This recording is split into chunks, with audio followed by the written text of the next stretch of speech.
Welcome, Stackers! My guest today is one of the most popular precious metal channel on YouTube. He started his channel in January of 2013 and is one of the most productive YouTuber I know. In just over 8 years, he has produced over 3,000 videos and has almost 8.4 million views on his channel. He publishes on average 2 videos a day and has almost 27,000 subscribers at the time of making this video. His channel content includes market analysis, stacking videos, and also has a lot of humor injected throughout. We managed to get past his guard cats and sat down over Skype to talk about a lot of interesting subjects. It is my honor to present to you Salivate Metal. Get comfortable and come with us on this journey of exploration. Please note that the opinions expressed in this video are my own. I am not a financial expert nor a financial advisor. You should always do your own research before making any financial decisions.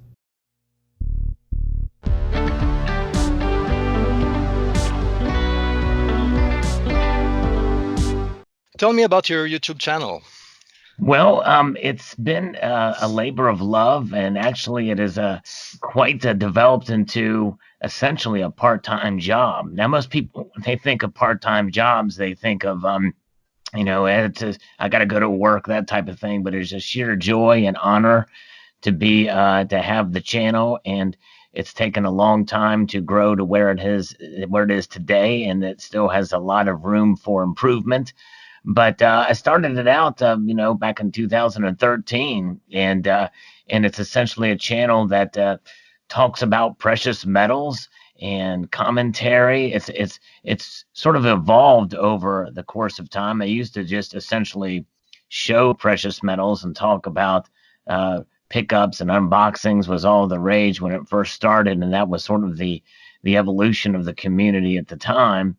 But it has sort of evolved into less unboxings and showing of precious metals, although I still do that, to talking about the markets and about precious metal news and what affects those types of things and movement of precious metals in the economy, in terms of the psychology of the markets and where things are. And I like to pride myself, and I have a lot of room for improvement in the channel, but I do like to pride myself on trying to be as realistic as possible in terms of the markets, in terms of gold and silver, and where the prices are and where I think they should be, that type of thing.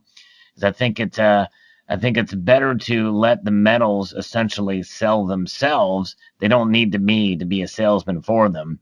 So that's kind of the approach I take on it. And of course, some of my philosophy does differ with the majority of stackers out there in terms of some of the subject matter in that regard, but I digress. But that's essentially what it's about. The information on your channel is really good, and also what I like about your content is that you put a lot of joy into it. Like it's some of the parts are really funny. You do like skits and things like that during your videos, which is very enjoyable to watch. While I was watching the other day, I was wondering, because you put out like about 2 videos a day. I think that in the last 30 days you put out like 62 videos. So how are you able to produce so many videos and still keep the content quality up every time? Yes, thank you. Yes, it is time. It is very time consuming, because people think, well, he just puts up and reads an article and that's it. That's all he does, and it doesn't take much to do that. But there is some thought behind it, because I do pause. There was an old radio show that I used to listen to that has inspired my channel, actually, believe it or not. And they had a segment called Review and Comment on the News. I see. Okay. Where they read the news, but they also comment on it. And there's a lot of different things that are happening, and the best way is to have it up and to talk about it. So it does take some, but there's also videos where I just sort of stream of consciousness, talk about precious metals outside of actually looking at current events. And it does take some time to do it, to put it together. And because I do have a full-time job as well, and other commitments and obligations, and as well as a band. But I do like to enjoy and have a little bit of fun with it as well too, because I think, and I don't try to take myself too seriously, even though sometimes I may talk about serious subjects. But yeah. But thank you. Yes, it is pretty time consuming, and I do try to post daily videos. Sometimes it's 2 videos, sometimes it's 3, sometimes it's just 1, but usually there's a video every day. So you've been making videos for what, about 8 years now? Yeah, it's January of 2013. Wow. So yeah, Okay. And so what motivates you to keep making videos after all of this time? I think it's the viewers. I think it's the community. It's a great community. There's a lot of support. There's a lot of understanding in the community, and I think it's that support and that drives me. Not only do I like those who um, um, support the channel and watch the videos and comment, but I'm also challenged and it helps me to think critically about a certain view. You know, I've been corrected a lot as well, and sometimes that correction can take the form of a very snide comment or a trolling type of comment. But if there's some truth to it, I want to be open to it, and I want to see things from a different perspective. And a lot of research sometimes as well kind of goes into it.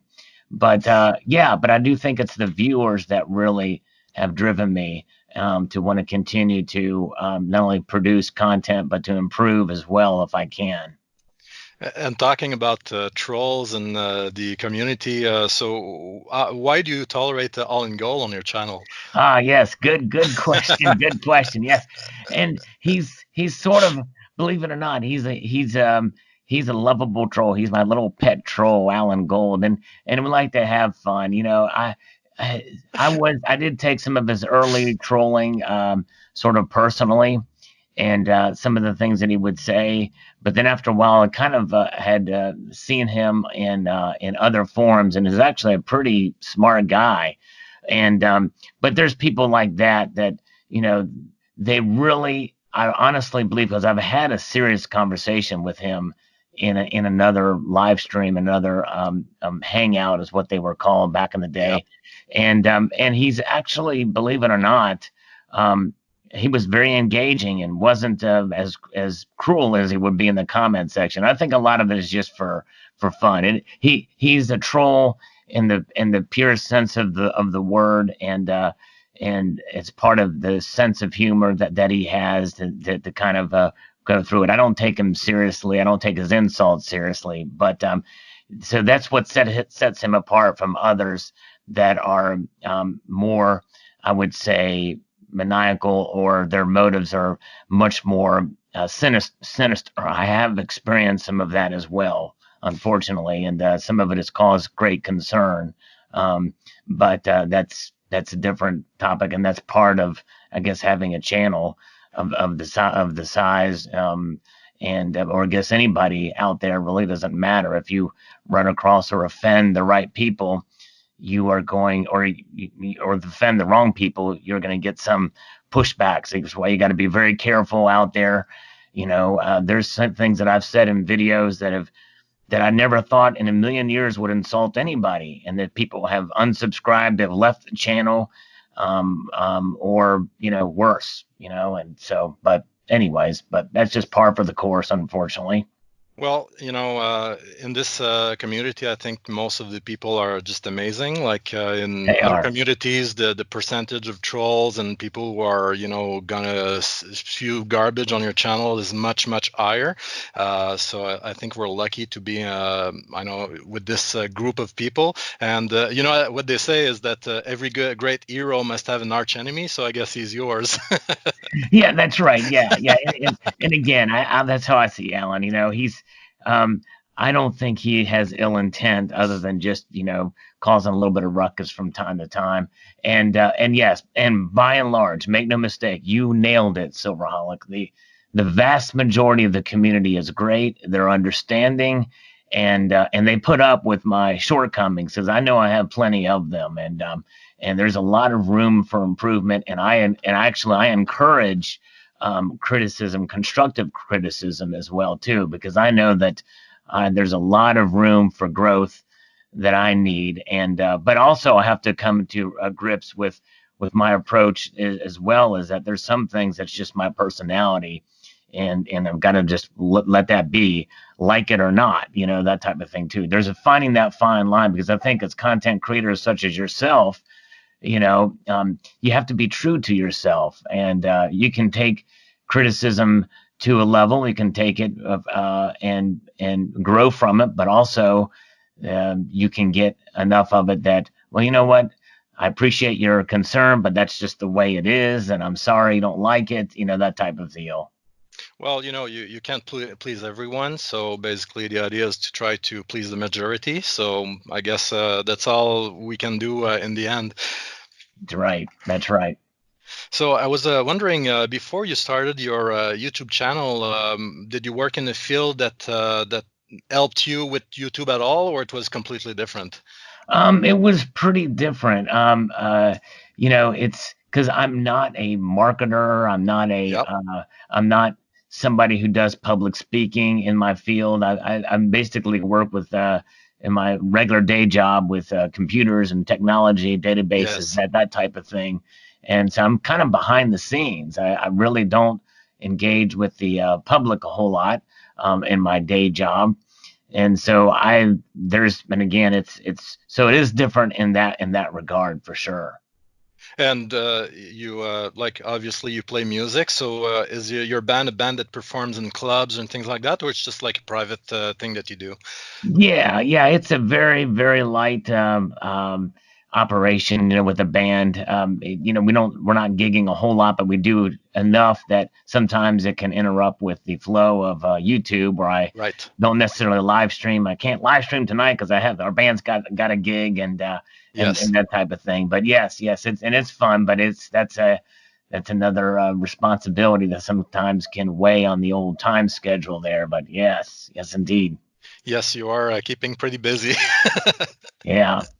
So you mentioned you worked in the basically in computer field. So what type of platform are you using to produce your content? I just got a new computer actually.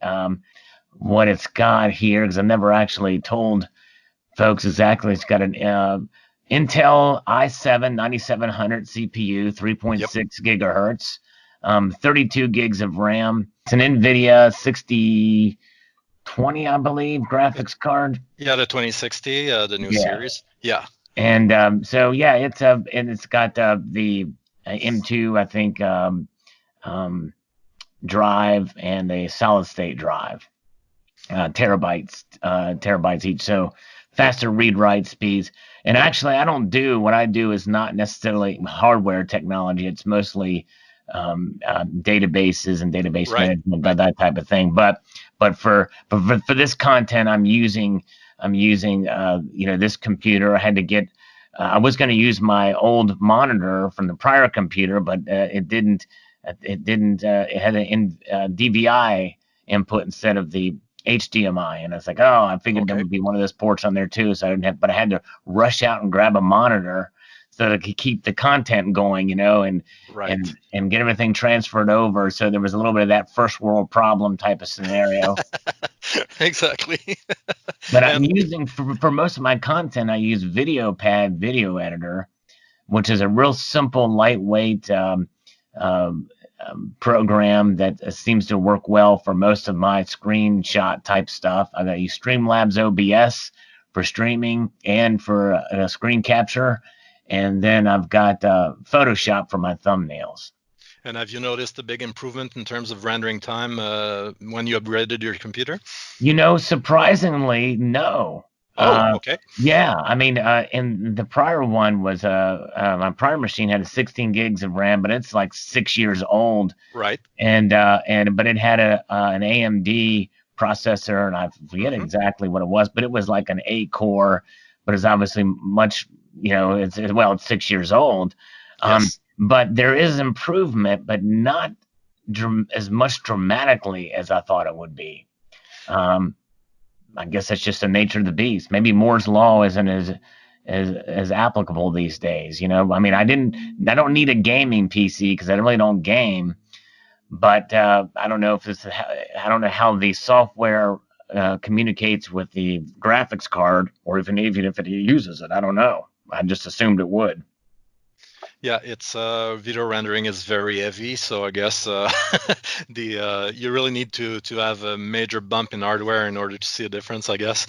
Yeah, and that's why I figured I'd get the 32 gigs of RAM to help Yeah. support that, and just in case it wasn't relying as much on the graphics card, which has 8 gigs of RAM on it.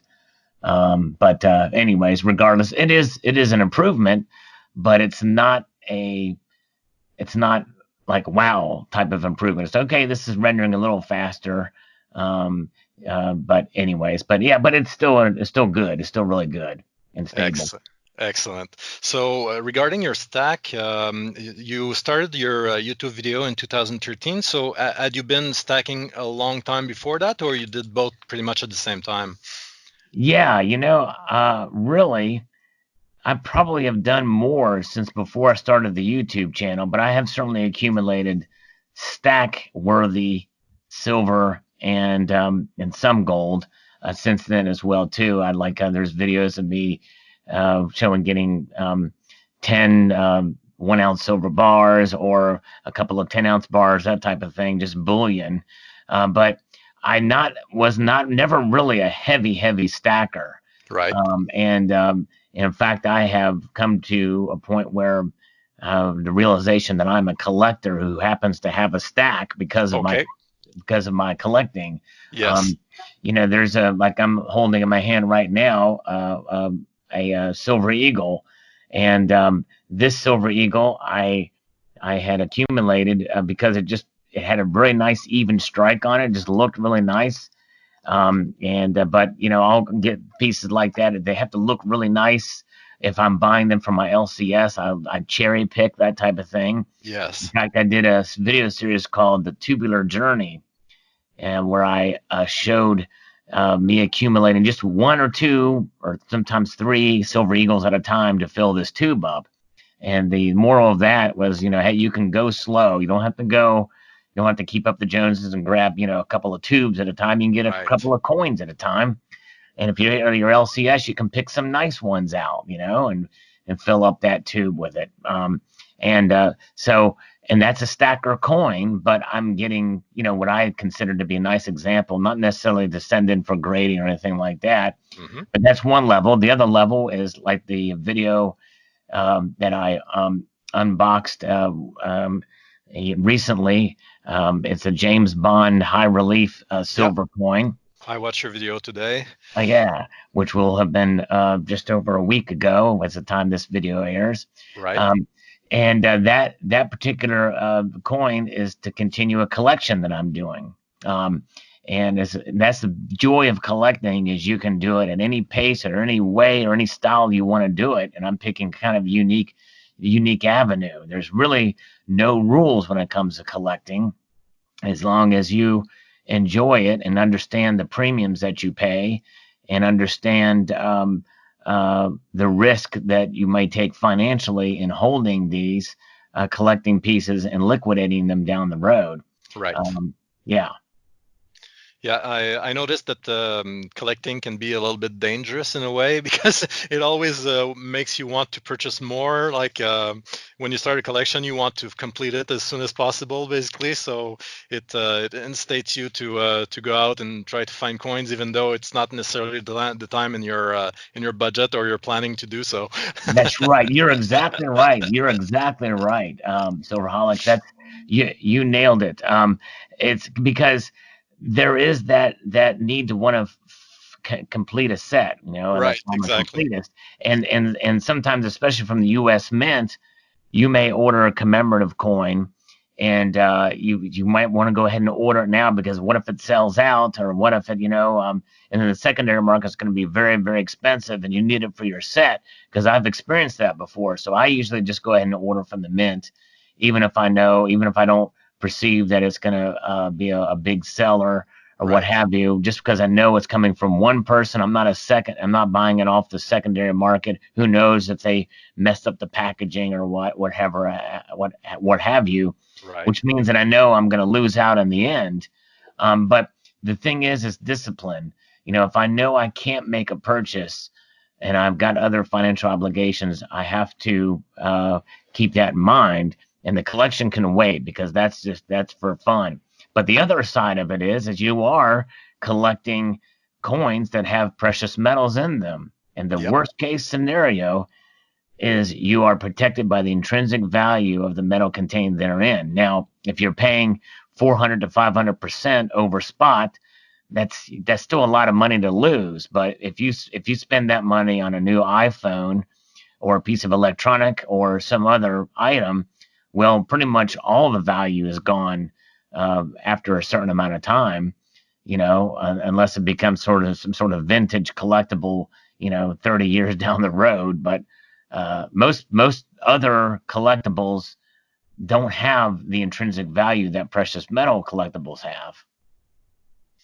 Yeah, the way I see it is that if you're going to be obsessive compulsive about buying something, I mean, precious metal is probably the way to go, because you're not, you have something of value in your hands. It's not something like that's going to be like technology that devaluates to nothing in a year or two. So That's exactly right. That's exactly right. And notwithstanding, that still doesn't mean we shouldn't be irresponsible with our right. money, Yes. But you're right. If you are going to be obsessive compulsive about any kind of collecting, it might as well be precious metals. That's right. So you mentioned in one of your videos recently that you have a rhodium bar and that you did not want to sell it. Is there like a price that would make you sell it because it would be just too high? Well, I kind of talked a little bit I may have mentioned it in passing. I haven't watched that video since I produced it, so I can't Okay. kind of forget what I said, but I think I said that even if it got to close to $20,000 an ounce, I still may not sell. So I'm going to say 20,000 might be the magic number, Okay. but it would have to be the magic number that I would actually get from it. Like right now, as of the recording of this interview, it's a running about. Let me see here. In fact, might see if I can pull this up here and see what exactly it is. It's $12,300 for the ask price, Right. and it's $11,100 for the bid price. And I talked to my local coin shop owner, and he said that if I wanted to sell that bar through him, he would check out through other sources to see what they would get. He said it would probably get about a thousand, maybe 2,000 less than bid price. So he said I might be able to get 10 grand for it now if I wanted to sell it.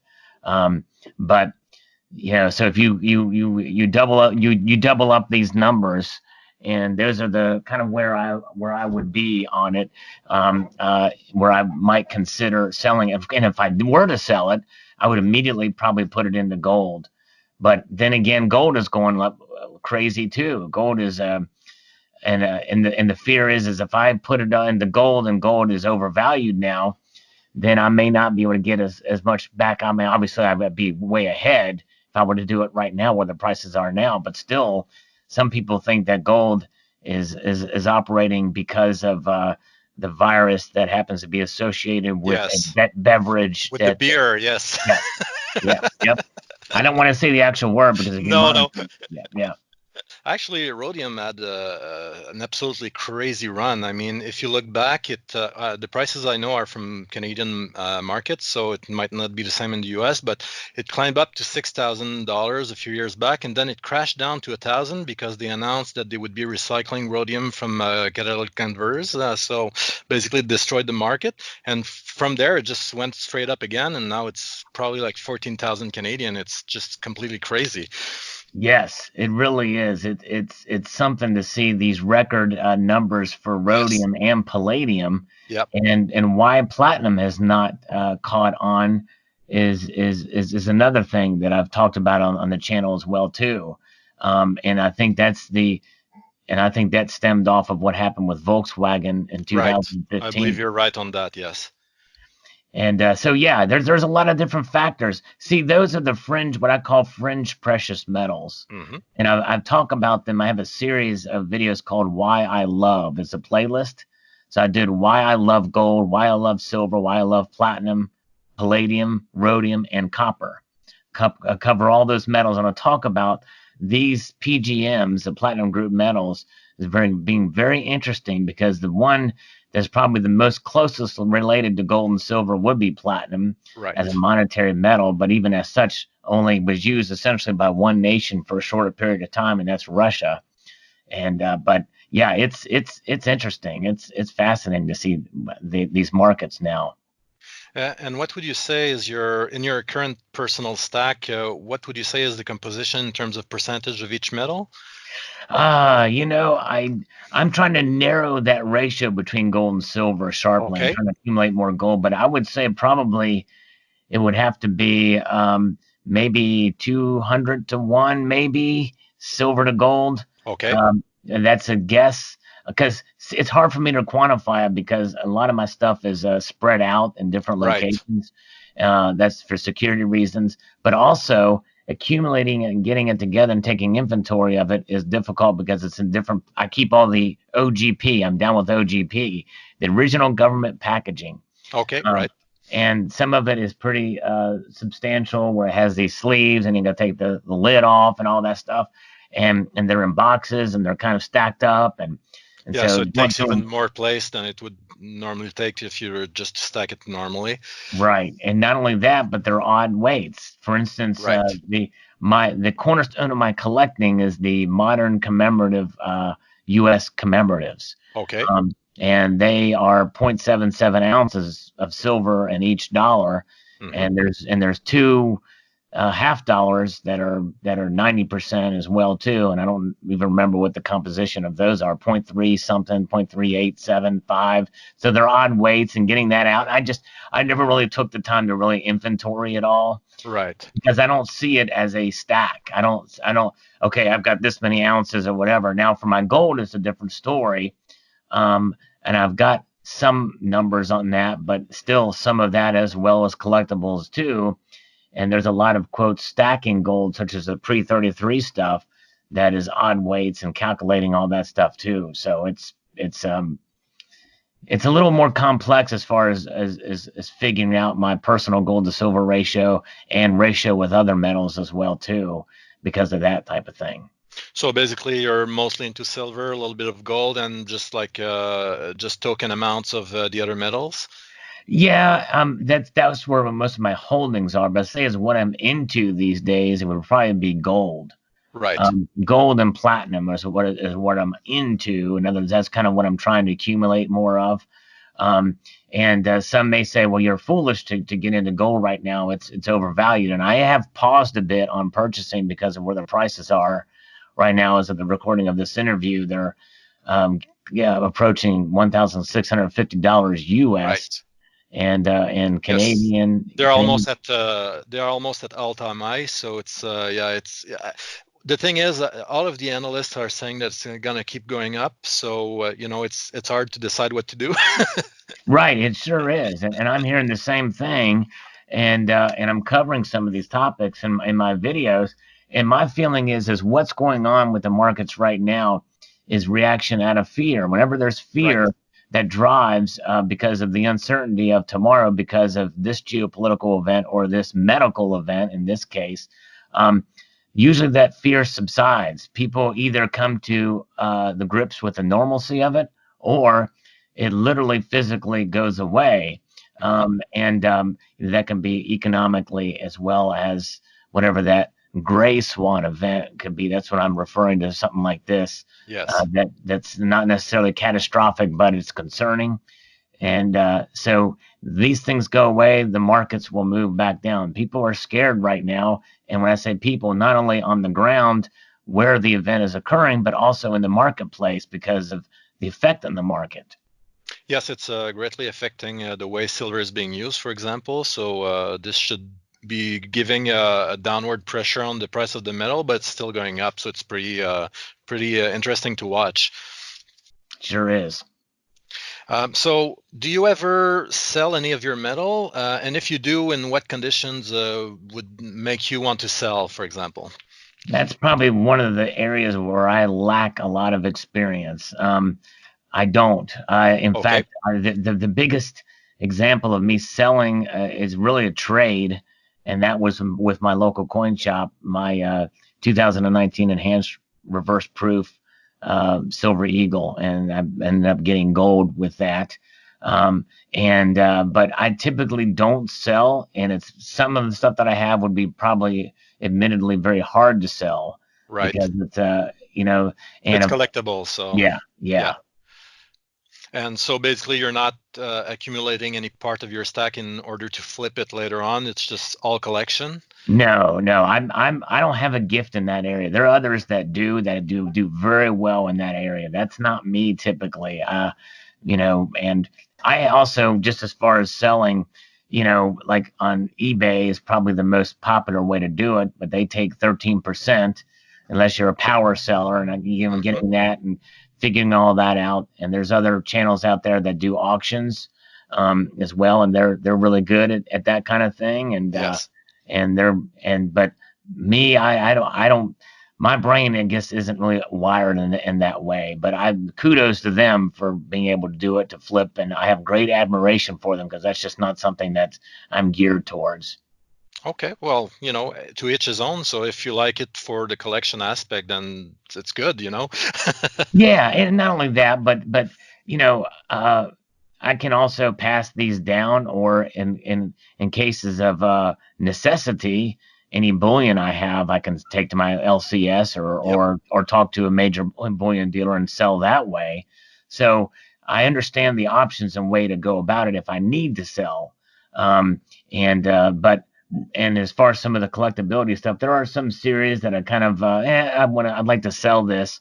I just haven't gotten around to doing it, and it's something that I might think about. And probably one way to do it would maybe even go to a coin show or whatever and try to sell there. I have done that, but most of that has been trading up or selling, and selling, by the way, sometimes at a great loss depending on what it is. Hmm. But you have to eat those losses too. Sometimes you're going to have that. You have to understand that Yeah. sometimes It's you kind don't of a get. gamble. Yeah. Yeah, yep. Yeah, that's why I don't purchase any of them, because I don't understand the market at all. So I would make major mistakes if I were to purchase stuff for their collectability, aspect, because I don't know what people want and what will increase in value and what will not. So I Right. guess you need experience with that. Yes, that's right. Exactly. So do you still budget for your stacking, or do you use other methods in terms of doing the purchasing? Yes, there is some budgeting, but I'm not really a spreadsheet kind of guy where I Right. itemize every little thing.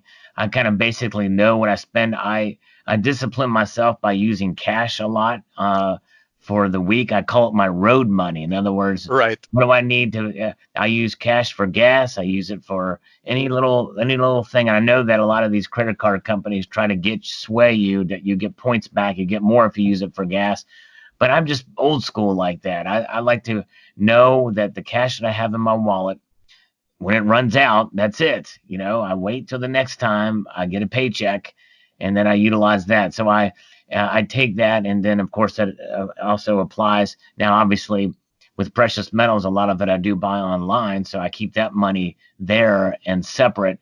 And if I can pay for it out of my regular account or my checking account, I'll do that if I can save, or if I can find a great deal on an eBay deal or what have you, and it's the same price there, like near spot or something like that, then I can get the credit card points back on that. Yeah, it's funny you say that, because I was exactly the same way you are, like a few years back. Like for most of my life, I didn't have any credit cards. I didn't believe in them, and I didn't want to get into, economic slavery where basically you're waiting for your next paycheck to make your payments. So I didn't use credit at all. And a few years back, I got the credit cards when they started implementing the cash back on them. And now what I do is basically I do all of my purchases on credit card, and I pay them right away. Like I do the purchase, and in the evening I'll pay it. So I still don't want to have any debt to credit cards, but I Right, use them right. And just for you're the actually point. being very smart about that because, you know, uh, that is actually probably what I should be doing too. But I just have never taken that leap in that direction. But that is probably what I should be doing as well, is just get it and then pay it off. But I think I just work better with the tangible. Yeah. I have this cash, I have it in my wallet. It's what I've always done, and that's not It's necessarily a good thing because well, you it's the have, safest way. You can never overspend doing it that way. So right, that's right. very good for that. And the other thing too, you have to watch out for is these skimmers too. When you use some of these skimmers, when you run your card through, they can actually steal your credit card Yes. information. Yeah. Yes. Yeah, I was hacked last year, but I don't think it was done when I did a live transaction. I think it was from one of the purchases I made online. So that's a hassle. You have to go Yes. through and cancel the cards and put alerts on your account and things like Right. that. So yeah, that's a bad side of it. Yep. You mentioned before that you don't really believe in well, not that you don't believe in market manipulation, but you believe that it has little effect on the price of metals. So what would you say would need to happen for silver to increase in value and catch up in terms of ratio to the other metals that have been going up for years? I actually posted a video on it, and actually I took it a step further. It says what would need to happen for the gold to silver ratio to be 20 to 1. Right, right. And so you can take any measure of that and apply it back. But essentially, what that is for people to see silver as they used to in the past. And it would I have to see. be in the physical markets where, like, for instance, gold would have to really climb up to an almost unattainable level, like probably above $2,000. And then people say, okay, gold is too expensive for me, even at 10th ounce sizes, especially with the premiums. So I'm going to go to silver. And people see that, okay, these metals are going up, and maybe we should get into these metals because they're starting to climb. And these newbies or new investors or new people that are getting worried about where the situation is with the dollar and the economy, and they're going to start out with silver. And some may say, well, I want to get gold, but gold's too expensive, so I'll go to silver. Then you have people like me who are stacking gold or have been stacking gold more than silver, realizing that gold's too expensive, so I'm going to get more silver because I don't know what's going to happen or where things are happening. But that demand for physical silver, not ETFs per se, but No. physical silver, and that increase in purchasing of that by folks like you and me will lead to prices going up because of the demand increasing, and that's going to have to happen exponentially for that to occur. In other words, we're going to need to see sustained high prices for gold at near unattainable levels for the silver market to catch up to the gold market and even surpass it, meaning to narrow that gold to silver ratio. And I believe that will be people seeing silver as a hedge and as a safe haven as opposed to just another commodity.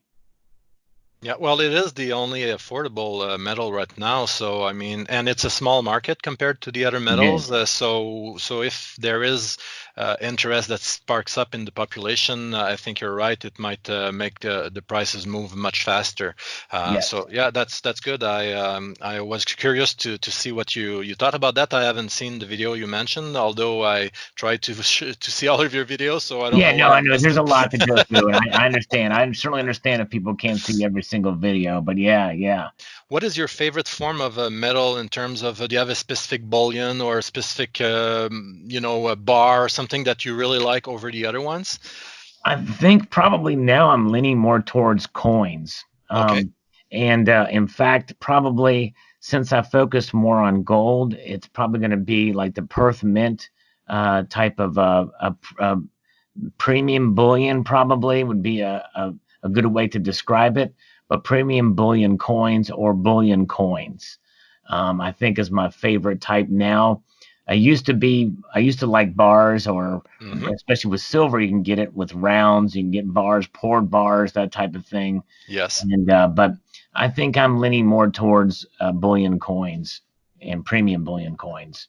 So things like reverse proof and gilded type of coins, right? Well, not even necessarily. There's some gilded, like the coin that I unboxed in the video that I posted a Yes. week ago and one day as of the recording of this, or yeah, a week ago and one day as of the publishing of this interview. The James Bond high relief is actually gilded, Right. Some of that is good if it's done. I don't like secondary market gilding though. I like it when Okay. it's done by the original mint, the way the coin was intended. Hmm. And but I do like reverse proof. I like proof coins, probably the best, just for the beauty of it. Okay. But as far as type, the actual precious metal form type, the basic form, I think the coin form is the best, as opposed to a bar or a round. Great, great. And so we talked a little bit about it earlier, but what are your thoughts on the silver community as a whole? Yeah, I think the community as a whole is a great. There's some absolutely amazing and intelligent and bright people and funny and so much creativity in the silver community as a whole. Everybody brings their own um, uh, I guess creative aspect and personality too. And it's amazing. What has amazed me about it is the diversity of the silver community.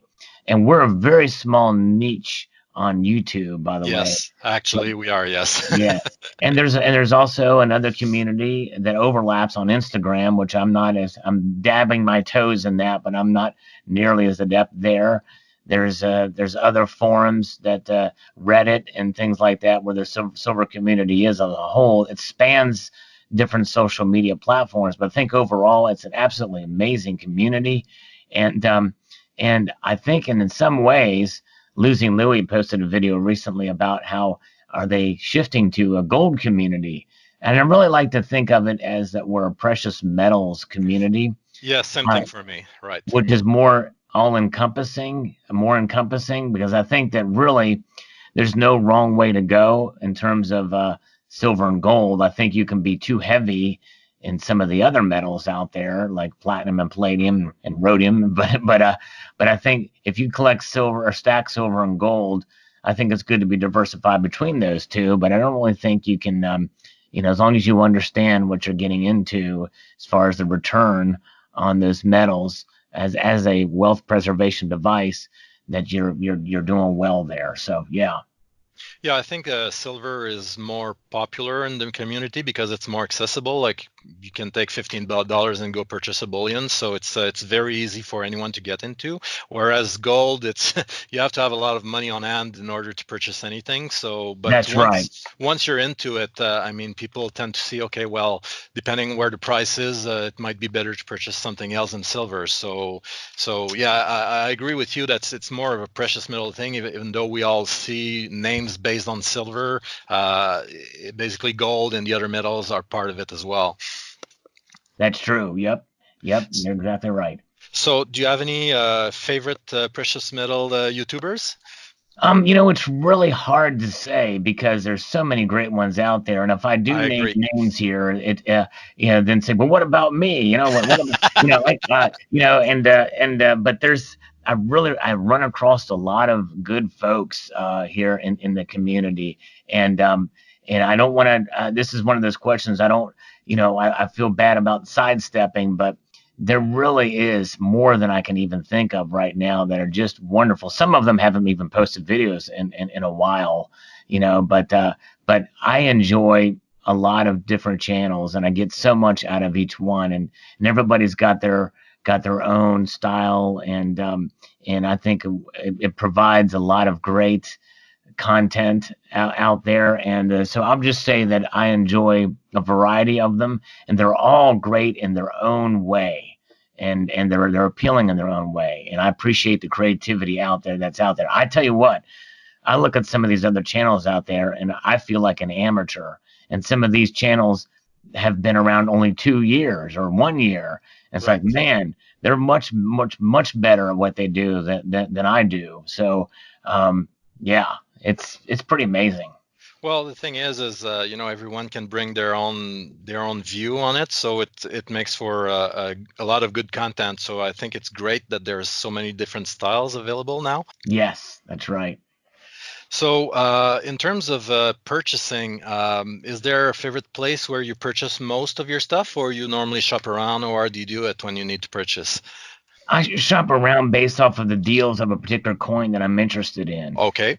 So I will gravitate towards places that I've purchased before, but if I have to create a new account at a new place, as long as it's a reputable dealer, I'm not above that at all, as long as they're rated fairly well or I've heard of them. So I don't know that I have a favorite place that I would go. Just depends on what the deal is, I guess. Okay. And how do you decide what to buy next? Because you have such an extensive stack. I mean, you must have, a way now that a process you go through when you decide to purchase. Yeah, if I don't have the coin already, that's probably one of the biggest ones. Or if Okay. I'm okay with having a double of a coin, then that's fine. I've done that before. I really like a coin. I'll get a double, but I usually make the decision based off of the design, really. The design of the coin, or even the year, or if it's something I need to fulfill a collection. Those are the deciding factors. Okay, great. And so beside the precious metals, do you have any hobby that you enjoy as well? I like to play the old guitar and bass. Yes. I'm definitely not the best at it, but I enjoy it. I like to watch The Crown on Netflix, or just, I like to watch certain shows. I've gotten into Seinfeld lately, so sometimes a good movie and is good. Hanging out with some friends, petting my soft-teeth and cuddly kitties.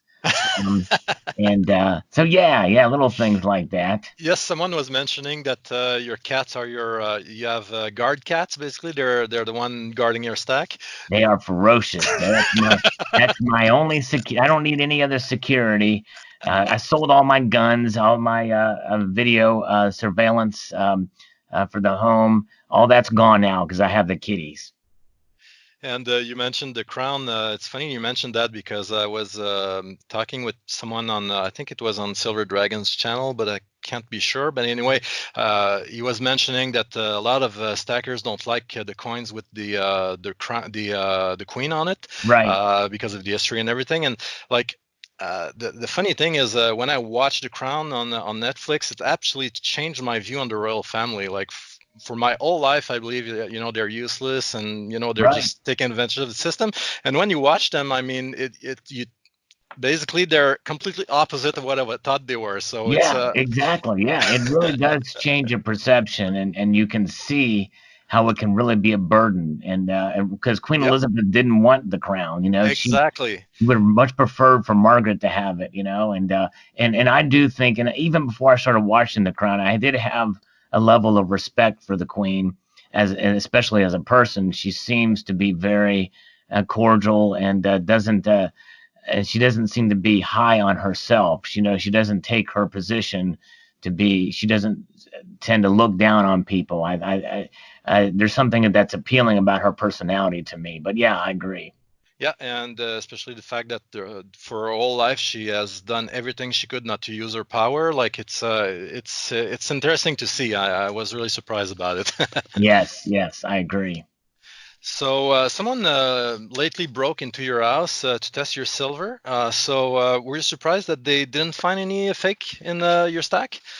What really surprises me even more than that is that the cats did not touch them. Yes, yes. Amazingly, I don't know what they did or how they did it, but I was surprised because I do enjoy fake silver, just like I enjoy fake push-ups on my live streams. So Yes.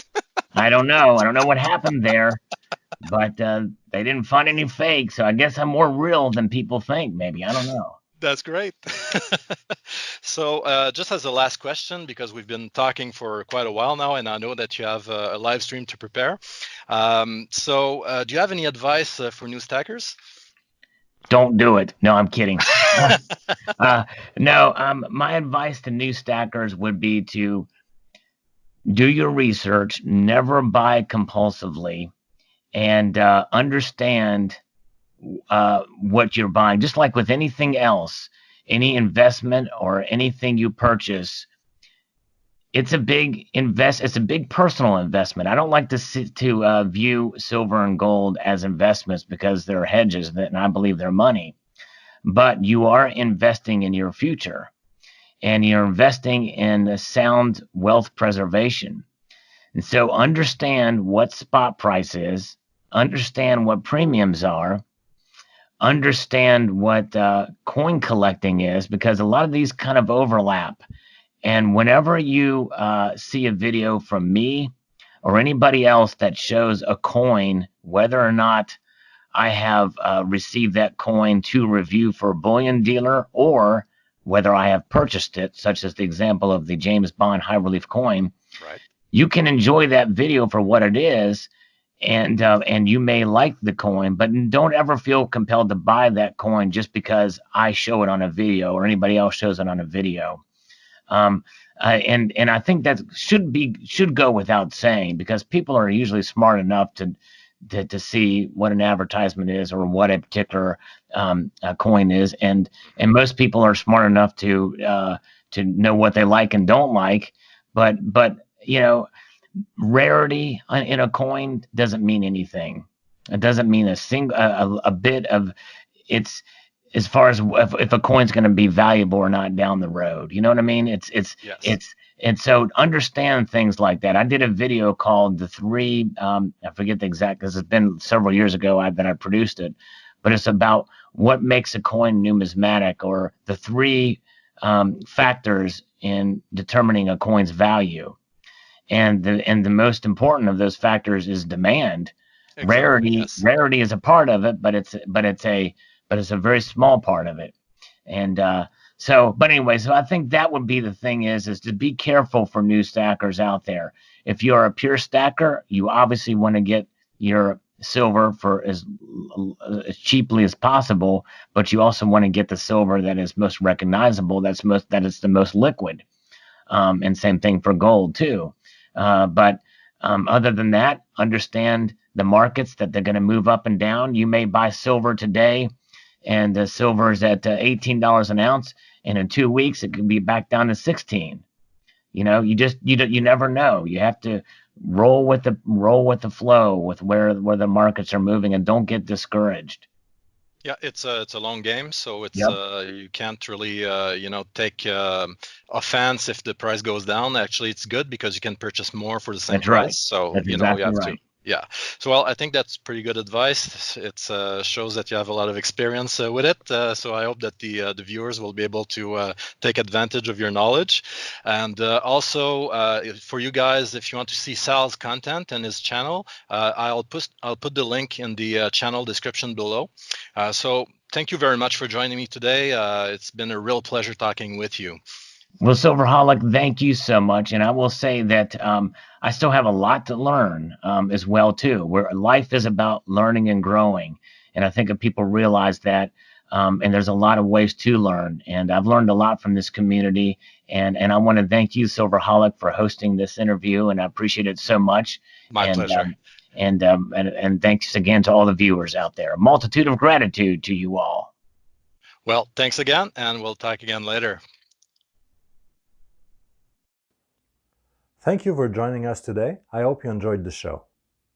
And remember, if you are not stacking, you are failing.